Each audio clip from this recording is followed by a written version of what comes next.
we are not done tonight. We have another speaker. And so kindly give me a second. Let me pull his. I don't think he needs an introduction. I'll just say my personal person and then we can move on. Or I'm not allowed to do so. But let me properly introduce our next speaker. Okay, amazing. So our next speaker is in the person of Mr. Bright Komla. He is a counselor, a social worker, and and a speaker who is passionate about helping lives all around. He's a wholesome person, I should say it, trying to target various aspects of your life. When it comes to your career, he's there. When it comes to therapy, he's there. When it comes to religious life, he's there. So he's an all-round person and very passionate about his work. He's a co-founder of Care Bright Institute, and as you heard earlier, he's also the founder of the Wise and Literate Consult, which is organizing this program this evening. And so Bright has advanced training in professional counseling, where he pursued a master's degree in counseling at University of Ghana. He's also a member of the Ghana Psychological Association, an active member, and Bright combines clinical excellence with spiritual depth. As I said, he's also a religious person, and he tries as much as possible to combine his religious nature with what science is saying, with what psychology is saying. It's not all nyamebeye, nyamebeye. Sometimes you need to look at the real matters on the ground. And sometimes too, it is nyamebeye. He finds a ground to combine the two and give you insight on that. Through speaking engagement with Wise and Literate podcast, he creates, yes, let me say this. I know most of you may not have listened to the podcast, but Bryce has a podcast which is the Wise and Literate podcast. So please try as much as possible to listen to it. If you have not, so I've given you the gist. Wise and Literate podcast. At the end, I will give a proper announcement about that. In this podcast, he creates conversations that intersect with mental health, identity, relationship, and faith. So please, without much ado, Mr. Komla, if you're on the call, kindly take the platform and take us to the second session of this evening's webinar. Thank you.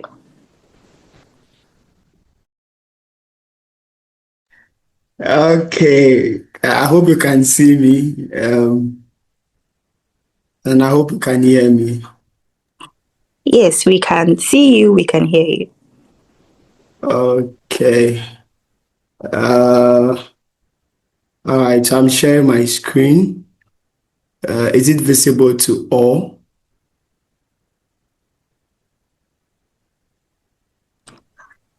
Yes, it is, but it's yet to be in PowerPoint presentation mode. Yeah, great. All right, so thank you very much for the introduction, Louisa.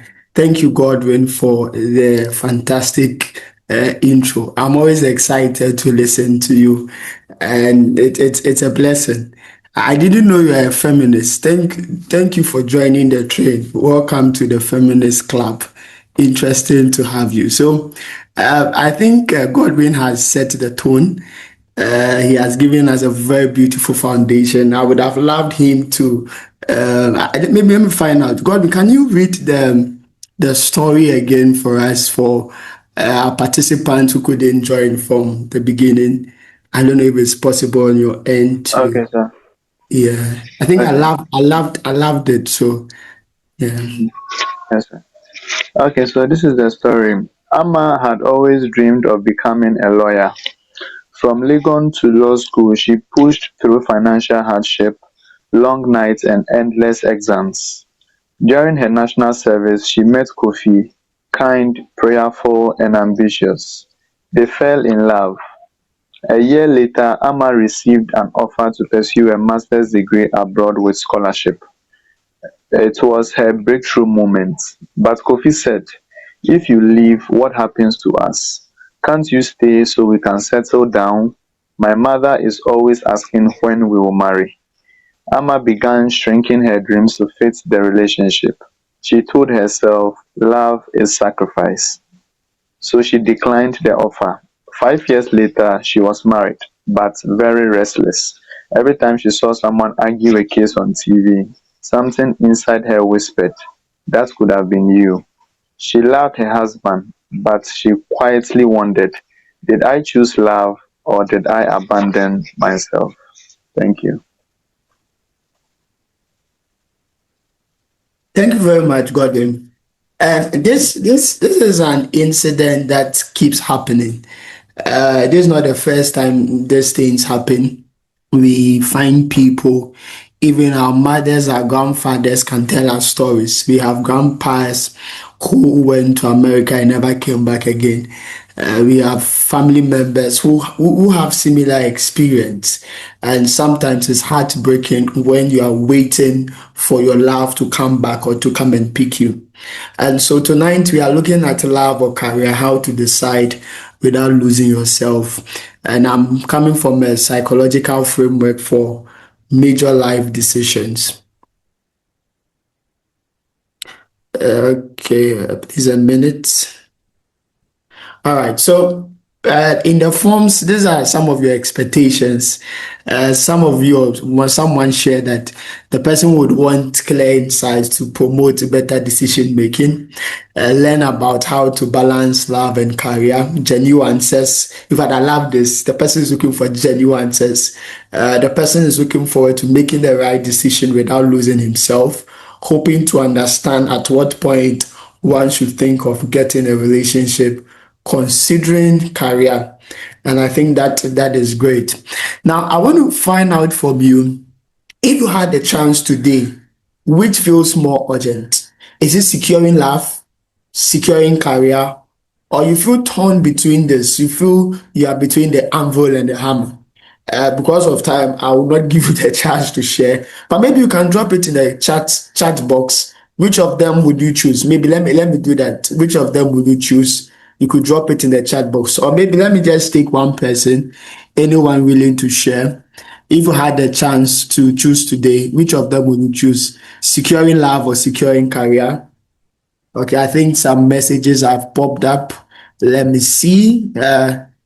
Oh, okay. So somebody said can't choose or securing career what? Hey brother. I say career what? We are sure. Say odochiwa ube to me. Say odo echiwa ube to me. Someone is saying a career has turned me. Hey, that's a very serious one. Someone is saying career or Goda is saying secure career. Hey, that is quite an interesting conversation. Thank you very much for your input. All right, so tonight is not about choosing one. It's more about protecting your identity whilst making major decisions. And this is one of the most important decisions an individual would have to make. And so this is not about just choosing one and something. That is the idea. It's not about choosing one, but it's about protecting your identity. You have an identity as a person. You have certain things that makes you special or makes you who you are. Now, this research by Swatch 2004 says that research in decision science shows that people struggle most when choices threaten identity. Now, in my research, I realized that the struggle is not necessarily about the career or the love, but it is about identity, identifying who you are, what makes you unique. And I realized that in our dispensation, we have excess choices, excess options. We have so many options. And so even before we settle for whether love or career, when we look within the realms of love, we have so many ladies around us. If you're a guy, you have so many ladies who have the tall, the short, the dark skin, the light skin, the brunette, Toffee, all the type of, we have so many there. So before we even settle on one, we are already suffering from what we call thought and paralysis, or what we call dissatisfaction. Because when you choose one, you are asking, is it something you are okay? Will it keep you? Are you sure? Did you make the decision well? And so these are the challenges we even have. Not even talk about career. When we come to career, we are looking forward to what would pay us well. Are we taking the right one? Is it something that I'll be comfortable? Will it give me the right car, or will it give me a car? Will it give me? And so before we even come to the junction when love and career meet, we are already in a dilemma. And so we need to know that the struggle actually is not in making that decision, but is about the choices that threatens our identity.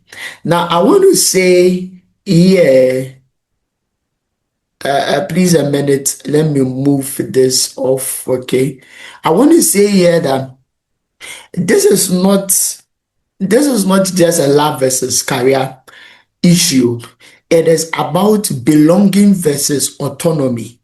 It has to do with security versus ambition. It has to do with attachment versus independence.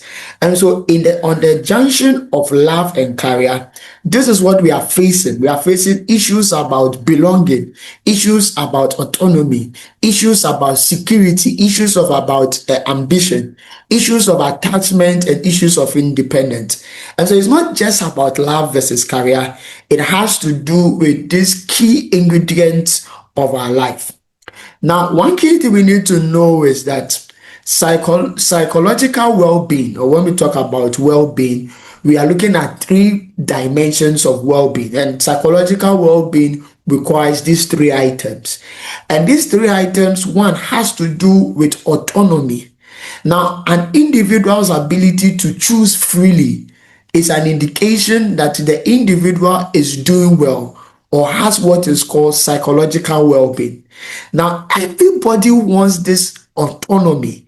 And this autonomy started way back when we were children, when we were toddlers, when we wanted to eat our favorite food, not yam, not akple. We wanted to jump instead of sitting down.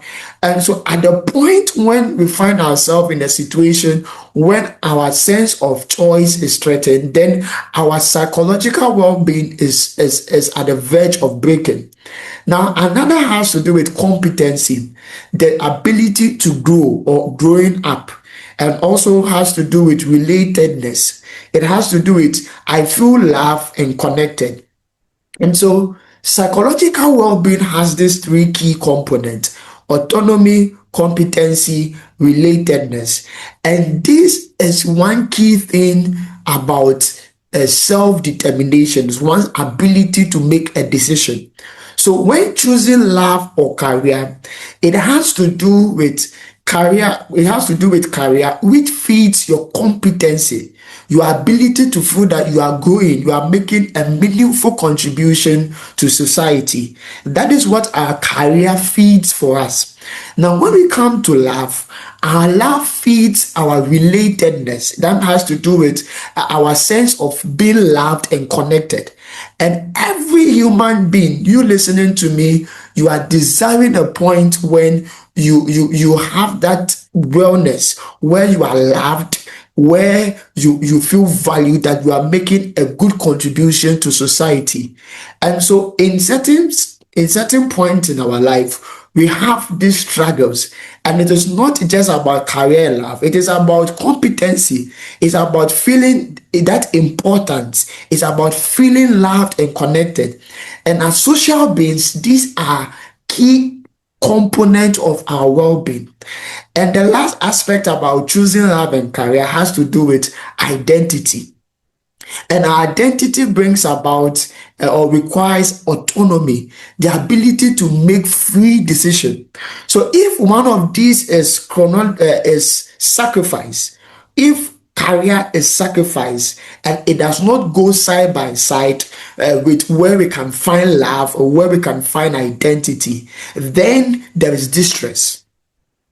So you meet a number of people who are going through strong distress. Maybe the partner they are in love with, or the partner that they are interested with, has left them, and the person feel broke, or the person feel a distress because the person's sense of autonomy is broken. The person's sense of competency is broken. The person's sense of relatedness is broken. And that is why now we thank God for our lawyers, our law. Now we see people testing the law, where people will make promises to young women and live and stay outside the country for 25 years. And we have mothers who have experienced this form of absence, this form of abuse. And so you realize that there is always this imbalance, there is always this distress, because it is not just about love and career. This love and career feeds our well-being psychologically. Now, another thing about this is that many people who find themselves in situations where they are unable to connect or they are unable to make sound decision, we found out that attachment also is of great importance, because people with anxious attachment may choose love out of fear of loss. And so there are people who in their developmental years, when they were children, did not have that fatherly love, or did not have the love that gives them some form of shield. And so when they meet an individual that gives them that form of love, they are ready to sacrifice everything just because of that. Because in the face of that person, Mr. F or Mr. B is the only one that loves him or her. And so you realize that our attachment issue, anxiety or anxious attachment, leads to making wrong decision. Another has to do with the avoidance attachment, where an individual having avoidance attachment may choose career to avoid being vulnerable. And so I'm sharing this for you to understand the perspective and the dynamics to which we make certain decisions, because some people are just they don't want to be disappointed, because they have found themselves in a situation where they have given their all and they got disappointed. And so they will choose their career over love, because they have had series of heartbreaks that cannot be mended again by anyone. And so they will choose their career because of this. And probably you are one of the people I'm speaking to, because maybe growing up you had people disappoint you who promised you to promised to give you some financial assistance and everything, and they disappeared, they died. And so you have developed some tough skin to even allowing love to enter into your space. Relax a little so that we can love you a little. Okay. Then we come to people who have secured attachment. Now, people with secure attachment are able to allow for integration, meaning that they don't just choose career, they don't just choose love, because they come from a secure point of view where their relations with people has been from a healthy point of view. Their primary caregivers have been available to them right from the beginning. And so they have learned naturally the ability to integrate, not only to segregate, but to integrate both. And that is the right way to go, learning to integrate not just your career, but as well your love as well at the same time, that they all go parallel, but not in separate ways. Now, let me ask this question. Are you choosing from fear of abandonment or fear of dependency? Now, that's the question I want you to answer. In your daily decision making, especially when you are making decisions in regards to your love relationship and your career issues, and most of us with the registration, we are between our 25 and 30. The question is, on what basis are you making your decisions? Are you making it out of the fear of abandonment? What if this person leaves me? Or you are making it from the perspective of dependency, that I can't do anything, I need this person. I want you to think about it briefly. Think about it briefly. Okay. Now, let's look at this.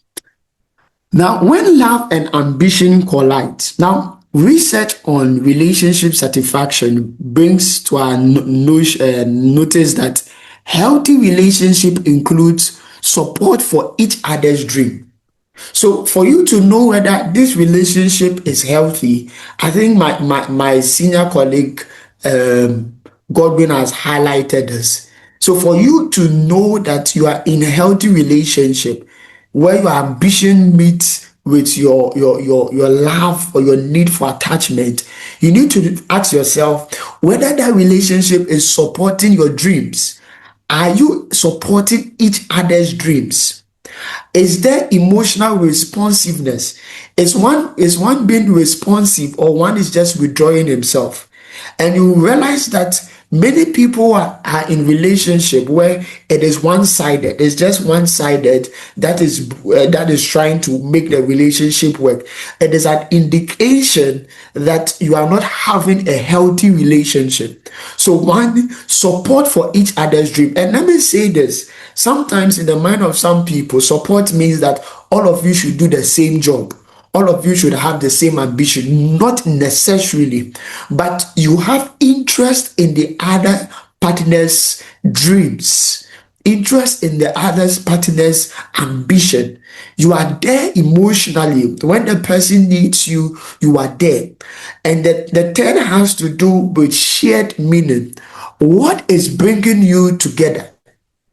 So before you make a decision, in trying to make a clear decision in regards to whether you should go for your career strictly or you should go for love strictly, you need to ask yourself this question: is your relationship healthy? And these are three indications you need to pay attention to. Now, I want you to know that a partner who consistently dismisses your ambition, okay, a partner who consistently dismisses your ambition predict a long-term dissatisfaction. So if you have a partner who is never satisfied about what you want to do, you want to try makeup, you say, hey, or even, yes, you want to be a housewife. Let me see the guest wives over here, or allergist wives over here. Some people, that is what they don't want to stress themselves with anything. So that is it. But as long as the person dismisses your ambitions, you want to go to US, you want to go to the north, you want to go to Volta region, you have a vision, you want to start a poultry farm, and this person dismisses your ambition. Look, it is a prediction, okay, that dissatisfaction is coming your way. And you don't need a prophet to prophesy this to you. You just need to read the signs, and these are the signs you need to pay attention to. Another thing I want to bring to your attention is about career identity research. One thing you need to know is that your career is part of your narrative identity. Your career gives you a sense of purpose. Regardless of the career you choose to do, it gives you a sense of purpose. Probably, yes, you are a doctor, but maybe your husband is a pastor. Maybe your husband is a I'm being notified that I have. Wow, that's interesting. And then I'll have to move faster. But your career is part of your narrative identity. Now, when people abandon meaningful career goals under pressure, long-term resentment increases. And so when you are abandoning your career progress, especially this is to the women, the ladies, because you are a woman, maybe you meet someone and the person says, oh, drop it, man, yeah, with the tinefie, mema oscar, or tinefie, or even some would even push you to go, but they would not give you the chance to sky to the biggest point of view. It's an indication that you are heading towards doom. So resentment is one of the biggest predictors of relational breakdown. Okay, resentment is one of the strongest. So don't be in a relationship that is not giving you the chance to grow. Now, I want to ask you, does your relationship expand you or it shrinks you? And I want you to take a moment to reflect on this. Does your relationship expand you or it shrinks you? And this is something you need to reflect on. Now, in our Ghanaian context, we find ourselves in a society where we have marriage timing pressure. It is quite interesting. Our parents, when we were growing up, don't necessarily talk to us about marriage. Even if they hear you have a boyfriend or a girlfriend, hey, they're. But suddenly, out of the blue they're expecting you to get married, and you're kind of, hey, now mommy ready, then they're question, where is this coming from? And sometimes suddenly they say, oh, you're not worrying, now mommy, your friends and grandchildren, and you are wondering. In our Ghanaian setting, we come to financial readiness expectation, where you can't just go and marry someone. You need to be financially ready. We also talk about gender role script, where in a Ghanaian setting, even in the careers we want to choose, there are gender attached to it. And these days, I'm kind of happy to see drivers in Ayalolo who are females. I'm seeing engineers who are females. I'm seeing a lot of people who are daring at breaking the stereotype. And thumbs up to the ladies doing that. In fact, bus coordinators, mates, women are doing it. That is beautiful. And so this can also be a hindrance. And in our Ghanaian society too, we also see relocation for opportunities abroad. It can also be a hindrance. Sorry, I'm trying to wrap up to meet my time. Now, I want us to talk about or look at evidence-based decision framework, how to make decisions. When you find yourself in a dilemma, you find yourself in a situation where you are unable to make a very clear decision, because you need to know that every decision has consequences, but you need to reduce the negative impact of the consequences of your decision. And so one of the ways you can do that, and this is best practice, is to look at what we call the value clarification model. So research shows that your value clarifies, reduces regret. So if you are able to clearly identify what is of great essence to you as a person, it clears the doubt, or it gives you the ability to make good decisions. So for some people, family is of great essence. And so if they are looking at family, they would sacrifice a PhD in abroad to do it in Ghana, or they'll sacrifice a PhD in Ghana to go. So it depends on the individual. Some people, their values, they want to grow. And so they will do anything for growth. Faith. Some want to find themselves in a religious setting, working that others' stability, impact, freedom. So you need to find out which options align more strongly with my core value. Have you been able to clarify your values? What is your value? And I always say, for me, one of my biggest value is family. And so when I make decisions, I look at that and I look at it critically. And that even helps in even making a spouse, the selection of a spouse. Is this person interested in family? How does the person handle his or her family? And so one way is family. Another evidence-based decision framework has to do with the regret minimization framework. So based on decision psychology, you need to ask yourself, in 10 years, which decision would I respect myself for making? That I said I will not go to Canada to study, or I decided to settle with this lady, or I decided to work in company A or company B, or I decided to work in South Africa, or I rejected this offer here and there. And let me say that this frameworks I'm sharing is not only for making decisions in terms of love, it is applicable everywhere in life. Will you be okay with what you are doing in the next 10 years? So study shows anticipating future regret improves decision quality. And so you can pick this from today's lecture. Another one, so I've given you two so far, okay? Another is the 4 identity protection questions. So before deciding, ask, am I shrinking to be chosen? Am I sacrificing myself to be chosen? Am I abandoning growth to avoid discomfort? And sometimes this is what we just we don't want to feel uncomfortable that, oh, all your friends are married and you are not married, and so just to manage that, you say yes to everybody that comes your way. You need to ask yourself, does this choice align with who I am becoming? And you also have to ask yourself, if this relationship ended, will I still be proud of this decision? These are questions you need to ask yourself. when this relationship end, will I be proud of the decision I took? Have you asked yourself that question? If the relationship is a sayer, we are not saying your relationship to sport, but these are questions you need to ask, and that is the one, the 4 identity protection question. And many of us downplay this and find ourselves in the wrong side of life. Another way of making decision is what we call the temporary sacrifice versus permanent self-loss. So research shows short-term sacrifice is healthy.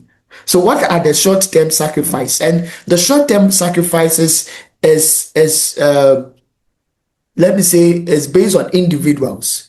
So what are it? If it is mutually agreed, so maybe you come together, you decide in your courtship that okay, because we want to pursue A, B, C, we want to use the next 5 years of our life to what? Pursue education. Because we don't want our children to come and be in the situation we are in.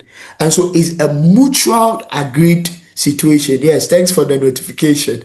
And so is it mutually agreed or is just one person who has agreed? It has a timeline. It has a timeline. It aligns with shared goals. So you need shared goals. And another thing you need to know is that it becomes unhealthy if it is one-sided. So if you are making decisions, ask yourself, is it one-sided?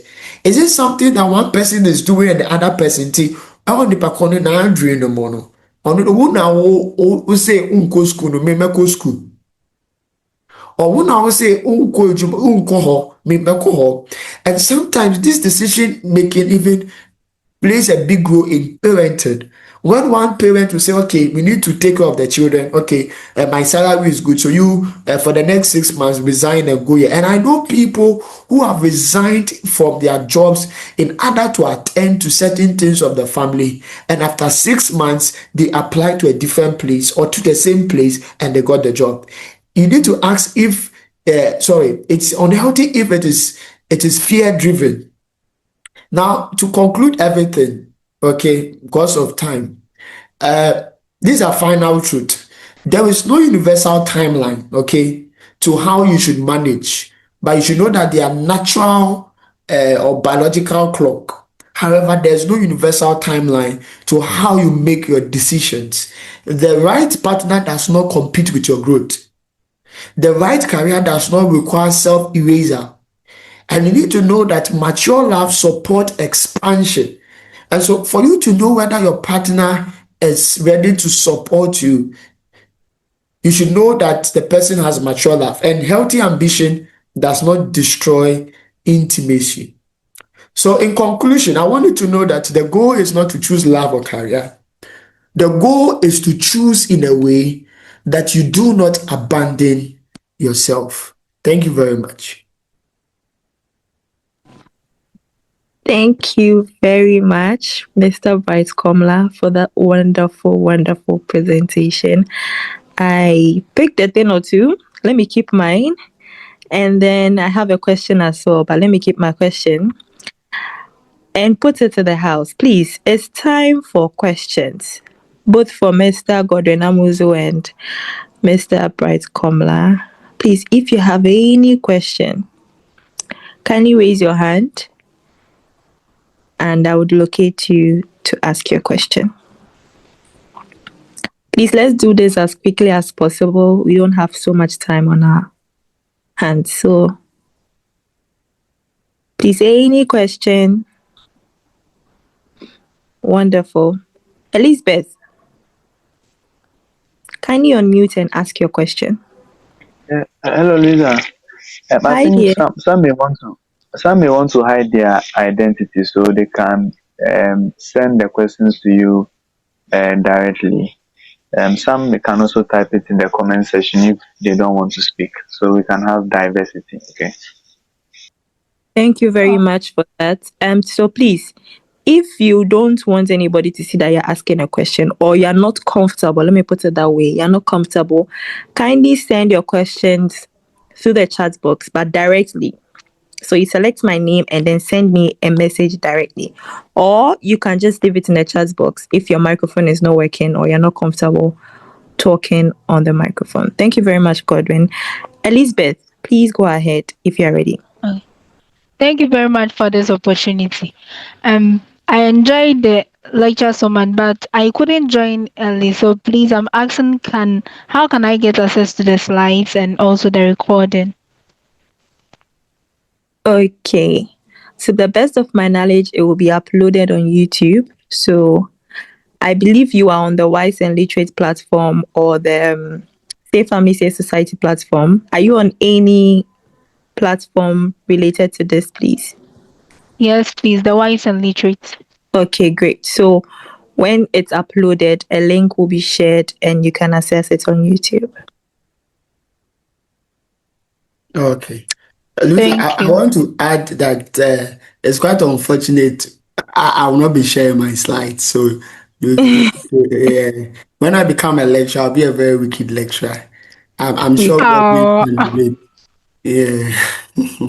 we can see oh, that. So you can take screenshots, say big sister advice okay. or small sister advice. Please, any other question? Okay, I think I see something here. Is there a hand? Elizabeth, please, can you lower your hand for me so I don't? There is a question in the chat room. Okay, let me take that then. So there's a question in the chat box, and the person is asking, how do I get over societal stigmatization as a man when my woman is doing better than I'm doing, and the society is looking down on me for that? I'll take it again. How do I get over societal stigmatization as a man when my woman is doing better than I am doing, and society is looking down on me for that? So, please, on to us. The woman is a managing director, and probably the person is a receptionist. Society is saying the difference is too much. What should he do? Dear Counselor speakers, Senior, over to you. Oh, I thought you start so that I can. Well, for me, I would like clarity on whether it's just a relationship or it's marriage. If it is marriage, and I think you need to come for a session, because if okay, marriage, okay, that's fine. So in a very healthy relationship or healthy marriage, it shouldn't be obvious, too obvious, okay, that the woman is doing better than the man. Yes, maybe professionally you could see that yes, there's this diversity. That's in maybe one bank manager or one receptionist, just as Louisa mentioned. But there should be a way where the both partner are able to manage things at home, where it is not too obvious to people around. So if that is not happening, then I would say there's some form of disunity happening in this marital relationship that would need assistance, that would need maybe some professional assistant. And so that is what I would recommend. But if it's a relationship, I don't think it should be too, you should work on one another to be able to present yourselves as what is needed. But also, let me say that our living should not be to please society, but to live the best of our life and our love life. Thank you. thank you very much. We shouldn't please society. Mr. Amuzu, please, do you have anything to add to this, or we can move on? Okay, I think what I was going to say is what Bryce said in his closing remarks, that um, there are things we can control and there are things we can't control. Okay, when you say society, it's really out of your control. What external people have to say doesn't, you shouldn't allow that to have an influx or an influence on your relationship. You are living to please each other, you are living to please your maker, whoever he is to you. However, moving outside of society, you want to ask yourself that maybe there is something insecure in you about the whole situation. It's not really society as it is of projection of what society is saying. Okay, so sometimes you may be having a sense of insecurity because of the or the layers of economic advantage or financial empowerment or whatever it is. So you really want to take a personal inventory and ask yourself questions. Why does this threaten me? Like I'm saying, it may not always be society, it may be you projecting on society because that is how you feel. So why does this affect me? Why does my partner making more than I do make me feel inferior, make me feel insecure? And then so you can have questions. I mean, you can get some knowledge or some answers from the questions you ask yourself, because self-awareness is very key. Sometimes it can be your partner projecting that thing on you because they feel they are doing better than you. So like my senior counselor said, then we can also explore that, oh babes, I feel that after you pick up this job, your attitude towards me has changed. You just brush things I say off. You make decisions without consulting me again, because you feel you can economically empower your decisions. You give off certain attitude, you pass certain comments, and I feel insecure. I'm not putting it on you, but I just want you to know how I feel as a result of the new development. So have that candid conversation with your partner. Okay. Finally, with yourself, I want you to know that your partner shining doesn't mean you can't shine along them. I take inspiration from Joseph and the brothers when he came to share the dream with them. That I saw, I think 10 stars, the moon and the sun, and they were all bowing down to me. At that moment, the brothers forgot that they were stars. They were concerned about the bowing. You see, the sun shines, the moon also brightens, the stars also do. So there will be degrees in the brightness or in the shining.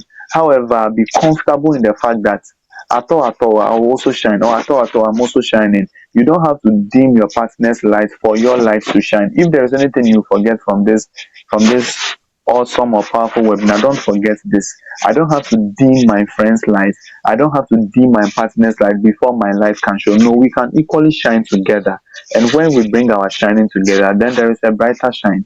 So you really want to do a personal inventory. And I'm saying this to say that there is a rise of insecurity in men according to research globally, because we are not used to women doing better than us. Economically, men will marry, societally speaking, men will marry women they are older than, women they are doing financially better than, women that they are in a higher status or position in society than. So if the tables are turned and she's doing better than you, probably older than you, probably more assertive and all of those things, it threatens you because you were not brought up that way. Okay, so there is a lot of unlearning that needs to be done. So just take inspiration from the fact that you are also a star, you also shine and you are also shining. But if it's coming from your partner, have that conversation with them. Okay, thank you. Thank you very much, speakers, for that thorough explanation. So we have one hand up and we have one question in the chat box as well. So the question in the chat box came earlier, so I'll quickly take that and then we move to the hand that is up. And the person is asking, also, is it true that women don't submit to their partners when they are in a higher position than them? Okay, so if a woman is in a higher position, he has heard that the woman does not submit to the partner. Is it true? To our speakers and to anyone who has been in this situation before, where your woman is in a higher position, was she submissive or not? You can share your experiences if you're. I think our participants can share their views on this. Because I think my partner is submissive, so I don't know how to. So I want to share a story. I want to share a real life story. Okay. Beautiful. Please go ahead. Yeah. So the man shared that when they married, the woman was. I think her highest education was, I think, senior high, but the man was a top professional in his field of endeavor. But like the case of the story I shared with my colleague whose husband, I mean, persuaded her to come and pursue this program. So her husband also did the same with her and asked her, pushed her, encouraged her to go to the university. So she did, and she excelled, distinction. From there, the husband encouraged her to pursue her master's, and she did that. But you see, the husband said she noticed something, that as soon as the woman was thriving in her career, she had gone to do her first degree, she has gone to do a second degree. She realized that anytime he the husband is bringing a decision up or is making a decision or wants them to go a direction, the woman who used to say, okay, I'm okay with everything you say, oh, I don't have anything to contribute, oh, I'm okay, it's fine, let's just go with what you say, that same woman was now saying, oh, babes, why did you do it this way? I think there is a better way to go about it. Oh, I feel this decision maybe was taken in a rush. Babe, I think maybe we should give it some time. Or, babes, I think this would be a better thing to do. So he saw the switch from I'm okay, everything you say is fine, I'll go with your lead and your direction, to now being more assertive and also sharing her opinion and view on things that she thinks can better improve the family. But you see, as a wise man, he didn't see that as a lack of submission. He saw that as a woman who has now been enlightened and is now going to be a powerhouse to join me for both of us to create a dynasty in this home. But he added that he knows that if a lot of men found themselves in this situation, they will interpret that as lack of submission, where it was just the woman being assertive. Now, does it mean that some women climb up in the academic, I mean, in the corporate ladder and they start giving off energy? Human beings do that. It's not about women. Human beings. Me, as I'm here talking to you humbly and gently, it's God that is helping me. In the next 1 year or 2 years, when I blow, I say when because I know I'll blow. When I blow, you don't know how I'll start showing off. You don't know the kind of attitude But I'll we are start not giving. blowing, I'll bro. ask We are people to come giving and attitude. We'll give them attitude, bro. Now, if they say I'm yes, I'll telling pay you, huge. I'm telling people to come and polish my shoe and this for me because your man don't blow. So human beings, generally speaking, because of our human nature, when we climb up as I said, even at senior high, see when your position, it's not a woman problem, it's a human being problem. Okay. So if you're a man and you are not able to decipher and you're not sensitive enough, you may misinterpret that to mean she's not being submissive. But maybe she's now being assertive. Maybe she has better quality decisions to make. And that can some way somehow threaten your masculinity and your position if you are not really discerning. So I'm saying this in two folds. There are some women when they do that, yeah, they start giving off certain trend and attitude. But that is a human problem, it's not a woman problem. And secondly, it's mostly that she's now, being enlightened and she also has a lot to contribute. So you create that space and you form a partnership. Okay. Thank you. There's a saying that when the others bath, then all the water in the house is finished. So I think Oh, Professor there's Umbua. there's Professor no water Umbua. to finish the bath again. Professor Umbua. Need submission, please. Okay, thank you very much, Godwin and Bright, for that. I personally share in everything that Godwin has said, and I'd wanted to say something, but then I realized I do not have the permission of my friend to share what I was about to share, so I'll just hold on. If I quickly get a permission, I'll share because it'll be very helpful. Please, we have a hand up. Yes. Felix Asari Amankwa. Sir, Yeah, please can ask your okay. Oh, this is the voice that prayed for us. Please go ahead. okay. Thank you for the opportunity. That's my Um, spiritual father. That's my spiritual father. Oh, I will.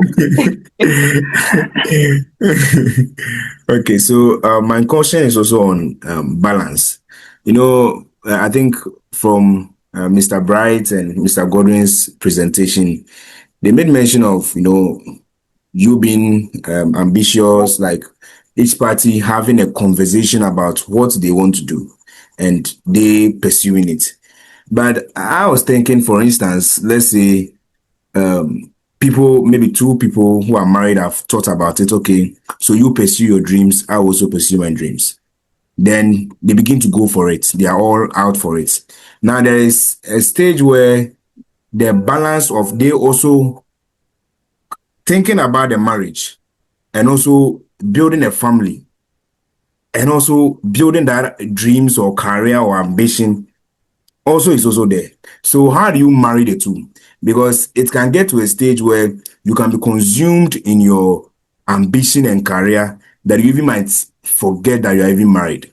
Because it happened that I think one time I heard a man of God make mention of how some years ago, I don't know if it's still now, but I think it's still there, where most kids sometimes don't want to get married to pastors or maybe men of, because of what they saw their mothers go through. Because like the point Mr. Bright gave, where faith and stability and all these things were, some people's faith were so extreme. Like, you cannot say it's extreme though, but some people's faith was so consumed that they forgot about the marriage. So how do you marry the two? Being ambitious, pursuing your dreams, the wife pursuing, coming back home, making a family and a home. Thank you very much.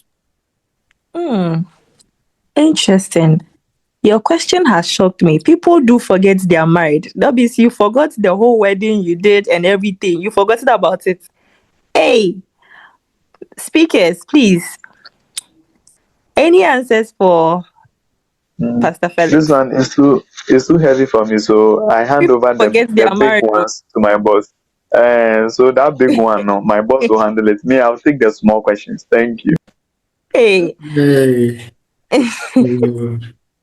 I've heard you. So, what one thing I would say has to do with not living our life on autopilot.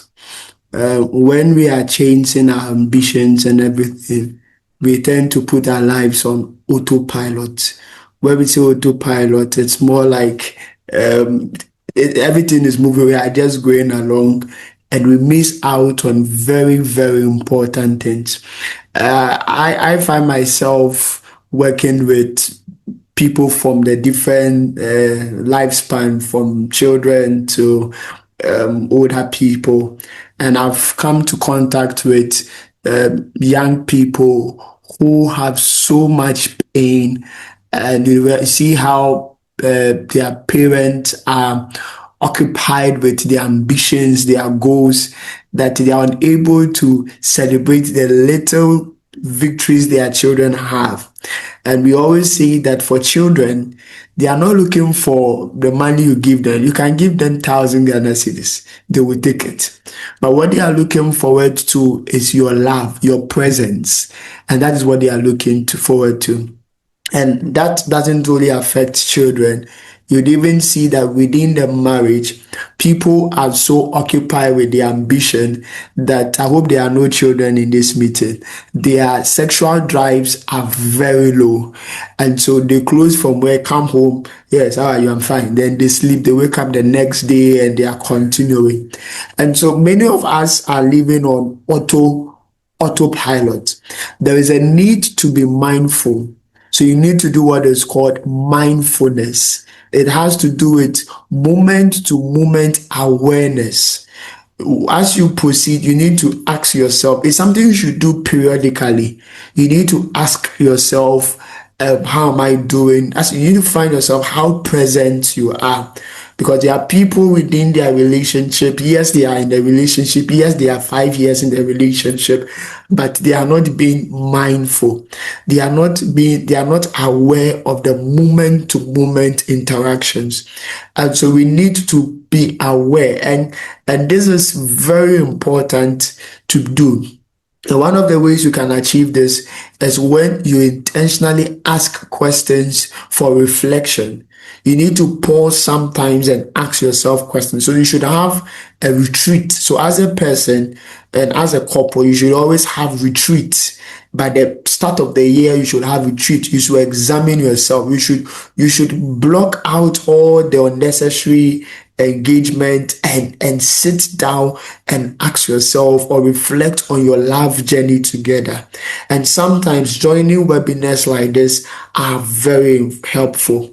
And so if we are able to put these things together, we'll be able to avoid the all the bad effect of being overly ambitious and not paying attention to the balance. So yes, there is a need for balance, and just as we say, our right hand washes the left hand. So there's a need for one partner to act as a check for the other. And so when you find yourself in a loving relationship, you should be okay as a man for your wife to tell you that please go for the PTA, or please you are missing out on this, and you as a man should be able to say that it's true. Thanks for the notification, and now you respond to it. If we are not intentional about this, we would miss out on a lot of things, and at the point when we want to make up on our lost time, things have already in its worst state. Thank you. Thank you very much, Bright. That was very insightful. And I don't know, but it satisfies the question that was asked. But Felix should be the best person to say if his question has been answered. Godwin, please, would you want to add something? Oh, not at all. I think it has been well answered. Except maybe Mr. Felix has other angles he wants us to touch, but I think Mr. Bright has done the work. Oh, please, I'm okay. I think everything was clear for me. Thank you very much. Thank you too very much. Please, any other question? Any other question, please? You can leave your question in the chat box. You can send me a direct message, or you can just raise your hand, unmute, and then speak. Okay, in the next 30 seconds, if I do not get any question, I would assume we are all fine and satisfied. Hello. Hi. I think someone sent me a direct question. Okay, please go ahead. So, please, my question. I've known a guy online for 3 years now, and he has been coaching me since. And right now, I feel I have developed deep feelings for him, and it really disturbs me. Just what do I do? Sometimes I wish I can do away with the feeling. Interesting. This one, a lot of context would have helped. I'm reading it again. Mr. Bright, please, I'm reading it again, okay? If maybe you can also pick it up. So I know a guy online for 3 years now, and he has been coaching me since. And right now, I feel I have developed deep feelings for him, and it's really disturbing me. This, what do I do? Sometimes I wish I can do away with the feeling. Coach him back. You're falling in love. Sister, why? Well, maybe let me just chip in this before Godwin comes in this. Godwin is a relationship expert, so he would make input in that regard. Let me say that one of the things that grows love or affection is intimacy, and it has to do with communication. The more you communicate with someone, the more you get closer to the person. And that is one thing people forget. And so if you are always in touch with someone at a particular hour of the day, the night, it is a natural occurrence. You would always begin to feel some form of connect, because one of the ways to feed love is connection, is intimacy, not sexual, but more of being present for the person.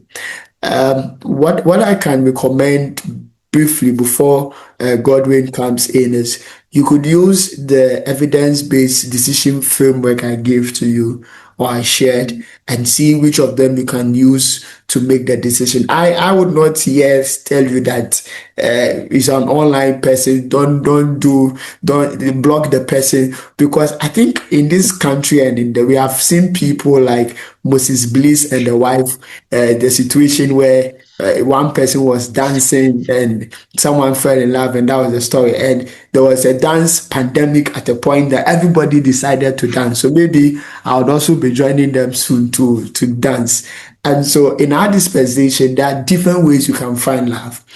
If your concern has to do with you are not interested in the person, or you have someone, then there is a conversation we need to have. But for now, you could use any of those framework and ask yourself that question. But basically, if you are not interested, just cut ties gently, but still maintain the mutual relationship without with boundaries. Thank you. So over to you, Godwin. I think I'm excited for these conversations. And yeah, I would have No, to be Pamela, close to you. I think we have to go and check our DNA to see if probably we are twins from different parents. Oh, I think so. I realize you're wearing a spectacle. I'm also wearing a spectacle. And my haircut is working with yours. Yeah. So, maybe we are twins. Whatever was in my mind. Whatever was in my mind, you said everything. Now I don't know what you want me to say. Oh, Because I was going to say that there is nothing bad with the feeling if you are really interested in this person. If you think maybe things can work out, we don't know. Okay, we need to question why you are having the bad feeling. Is the person married? Is the person already in a relationship? Are there defining things that prohibits that feeling? Are there defining situations that make that feeling an impossible one? Is the person in a different country than you are, and so therefore you think it is very impossible for you to meet this person?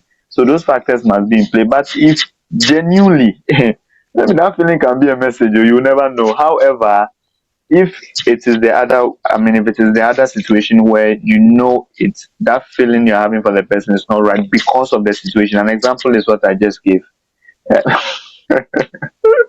Because of the example I just gave, then like Mr. Bright said, it is the attention that grows affection. So just like you develop the feeling through the attention, then again, what is the situation surrounding the coaching?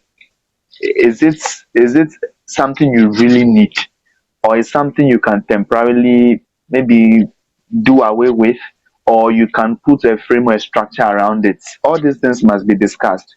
If it's not if it's just checking up coaching, and you know the feelings you're having is not right because of the parent situation, then we can uncheck the checking up, okay, regularly. Or maybe the time we have the coaching, is it odd hours? Is it deep or late into the night? All these things are factors that needs to be considered. Can you put structure around it so that if it's just 1 hour, 1 hour, if it's 30 minutes, 30 minutes, we don't go past that? And can we decide that, okay, or maybe he doesn't know that you even have the feeling for him, so can you tell him that maybe give an excuse that you want to coaching on hold for time, okay, because it's the attention that breeds affection, so you want to do away with that to eventually put yourself together and all of that. But Pacho, maybe a direction, you will never know. Okay, thank you. Okay, thank you very much.